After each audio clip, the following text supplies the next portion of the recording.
ニュース、主なラインナップです。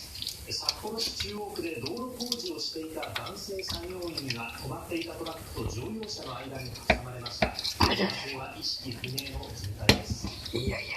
国土交通省は全国敵ないよね。やっぱ組んでいるんかい。大丈夫かい。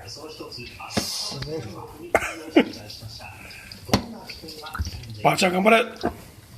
これでここが口かい。これ目？それ目だね。目だ。あ、口はこっちか。そう、目はね、口ほどに物を言うっちゅうから、まあどっちでもいいんだろうけど、全然違うかい。はい。さあ、これから刺身ができる予定です。